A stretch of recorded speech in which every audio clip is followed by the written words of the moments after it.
church, people who have come and visited and encouraged me. You never know just how much your presence is. I'm sure Pastor Bester will testify.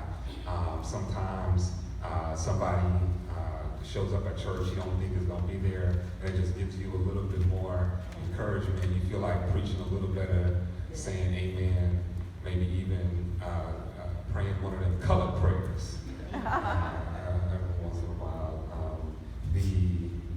So your constant and continual presence and support means so much. I would not be who I am if it were not for each and every one of you here in this place, and for the ways that you have intersected my life from the time I was a kid all the way up until this present day. And so I thank you very much for our wonderful mistresses of ceremony today. Thank you so much. Thank you all so much. For everyone who presented the Mind Ministry, just bless my heart today. It blessed my heart today. That is an expression of worship that is very important. I was just at a seminar, and they were talking about Howard Thurman, who we've talked about in the church. And one of the things that Howard Thurman talked about is the importance of having multiple avenues of praising God alive in worship. And so it was great to have the Mime Ministry. You all don't know, but I know that we've got somebody who is a part of the church ministry who is gifted in mime, and who will be sharing that with Beloved Community Church in the Sundays to come. So I'm excited about it. I'm not going to tell you which Sunday it's going to happen, so you just got to keep coming, and one day we will get to see and experience that. I'm not worried so much about the people who might snipe at me, especially if they try to create some static, because I got Anson Carmo learning Taekwondo, and so he's going to get you if you mess with me.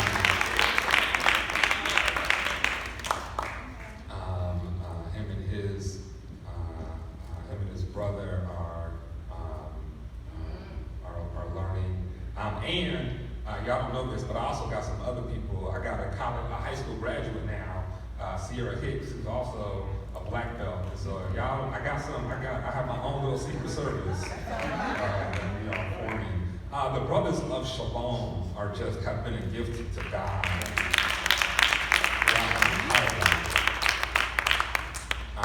The songs that we sung together as brothers when I was in high school, they were kind to let me sing with them.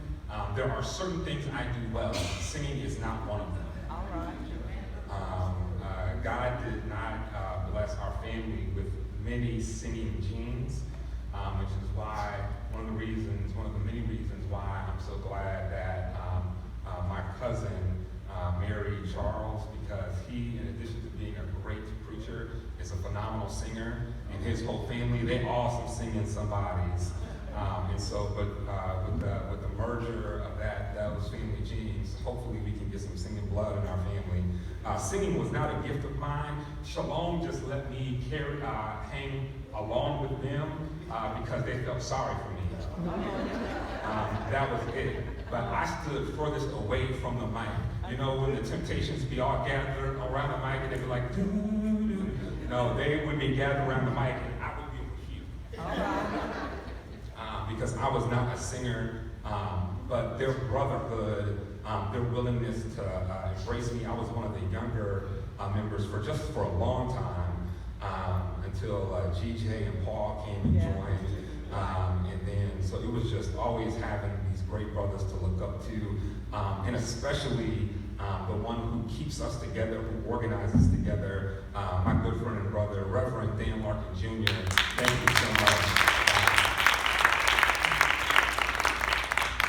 He is a Swiss Army knife.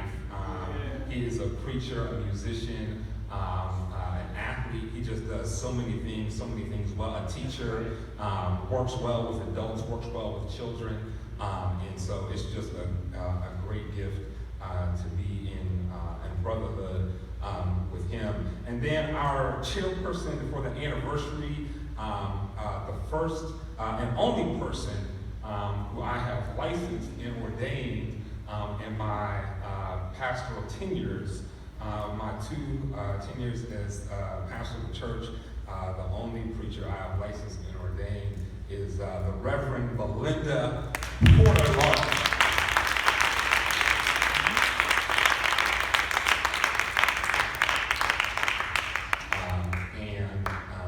It is just very grateful for her presence, her gifts, her prayer. If you ever need to be prayed for, call Reverend Larkin. She is a praying somebody. All right.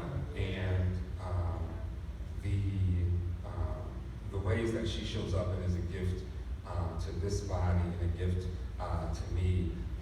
And I watched the 23rd Psalm when I went over to preach for the Ushers Day, and the praise team, they showed out, they sang new songs and was showing out up here. The Reverend Larkin was showing out, preaching the 23rd Psalm. Y'all acted like y'all didn't need me on that Sunday. It was so beautiful. And when I first came back to Cincinnati, I'd been away for 14 years. It was a long time. I felt like a different person. So many things that I've gone through, the wilderness that I had gone through and come out of, the educational experiences I had. I came back and I knew I needed to come back with a purpose, with a vision to be active and engaged in the community. And so before I moved back, before I knew where I was going to live, before I had unpacked one bag, the very first thing I did when I drove into the city, before I stopped to get a bite to eat, the very first thing I did was I drove up to the Greater Cincinnati Urban League on Reading Road, and still with my backpack on from the highway, I walked in and I asked to speak to Miss Jenny Laster, now Dr. Jenny Laster, and asked, I begged to be a part of the African American Leadership Development Program.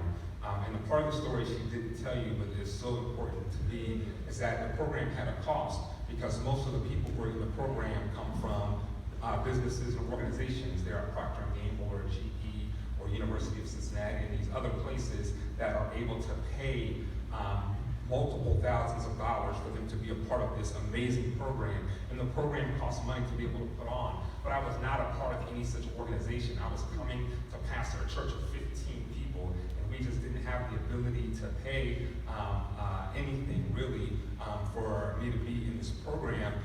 So I came and I said, look, I would love to be a part of it, but I don't have, can I pay on installments? Can I do something? I will do whatever I can to be able to be a part of this program. And she took a look at me and she said, I believe the gifts that you're going to bring to this community are worth me investing in. And so you are going to be the first ever recipient of the scholarship program for the Greater Cincinnati Urban League.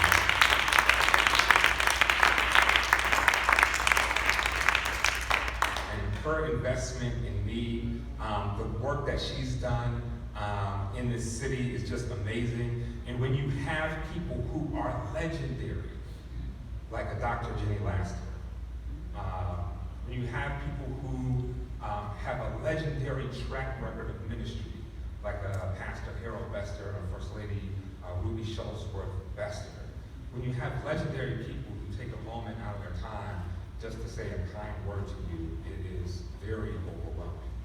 And so for your presence and the input, the support that you all have in my life, I'm truly, indeed, very, very grateful.